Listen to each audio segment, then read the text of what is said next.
بونجور. اليوم حابة أقدم لكم طريقة تحضير المهلبية بالحليب والنشا بطريقة سهلة وناجحة ونكهتها كتير طيبة. بتمنى لكل أصدقائي يلي عم بيشاهدوني يشتركوا معي بالقناة ويكبسوا على الجرس أو على كلمة اشتراك. وهلأ خلينا سوا نشوف طريقة التحضير. لأعمل المهلبية أنا هون حضرت 4 كبايات حليب، يعني لتر واحد. كمان حضرت نص كباية سكر زايد ملعقة كبيرة سكر. كمان بعوز 3/4 الكباية نشا. وكمان لأعطي نكهة طيبة بدي حطلها ملعقة صغيرة ماء الزهر. وكمان المسكة طيبة بالمهلبية. واخر شي بدنا نزين الكاسات بالفستق الحلبي، او اذا حبيتوا فيكم تحطوا جوز الهند. هلا قبل ما بلش بطبخ المهلبية بدي احضر الكاسات يلي بدي اسكب فيها المهلبية. انا هون جهزته.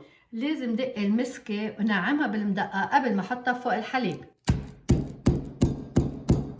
وهلا نعمت المسكة وخلصت. هلا هون انا حضرت الطنجرة وهال4 كبايات حليب بدي فرغهم بالطنجرة، بس بخلي نص كباية حليب على جنب. خليت هالقد حليب على جنب لحتى لي فرغ فيهم النشا ودوبهم.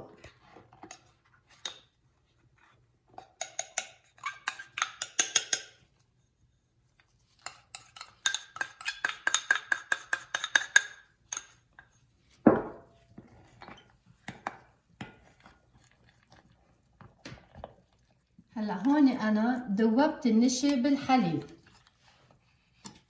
وهلا بدي فرغ السكر اللي شيلتهم بالحليب قبل ما احطهم على النار.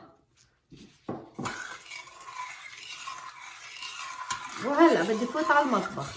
هلا انا ولعت النار تحت الطنجرة على الوسط لانه كمية الحليب قليلة عندي. هلا بدي احرك بالحليب والسكر لحتى لي يفتر شوي عندي الحليب، برجع بسقط الحليب والنشا فوق منه. هلا هون عندي الحليب صار فاتر فتور، لازم سقط الحليب مع النشا، بس اول شي بحركه مزبوط للحليب والنشا لما بيبقى النشا مرقد بالكعب. بحركهم مزبوط بالملعقة وبسقط المزيج فوق الحليب والسكر.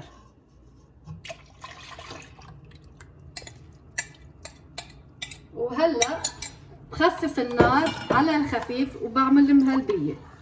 هلا هون انا حاطه الحراره، يعني النار حطيتها بين الميديوم واللو، يعني بين الخفيف والوسط. مشعل النار تحت الطنجره وعم بحرك الحليب مع السكر والنشا احلى ما يلزق بكعب الطنجره. من بعد 7 دقايق بلش المزيج عندي انا يشتد، لانه الكميه قليله ما اخذت وقت كتير معي. هلا اللي ما بحب المهلبيه بالحليب في يستعمل حيلا عصير هو بحبه، بحط معهم النشا والسكر. في يعملها بالاورنج، بالليمون، بالفريز، حيلا.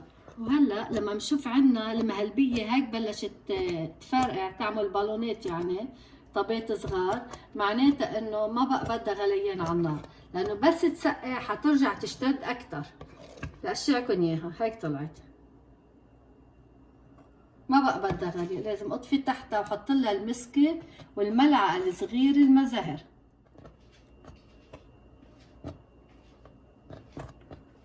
هاي ملعقه صغيره مزهر.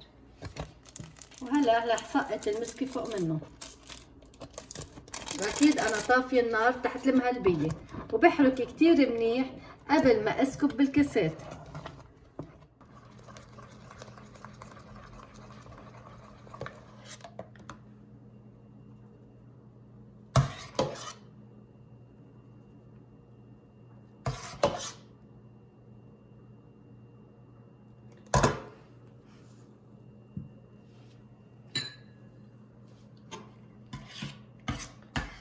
وهون سكبت المهلبية اللي عملتها.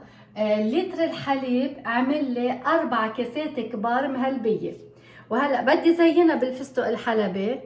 في الواحد يزينها بحيلا مكسرات هو بحبها، او فيكن تزينوا بالفواكه اذا حبيتوا.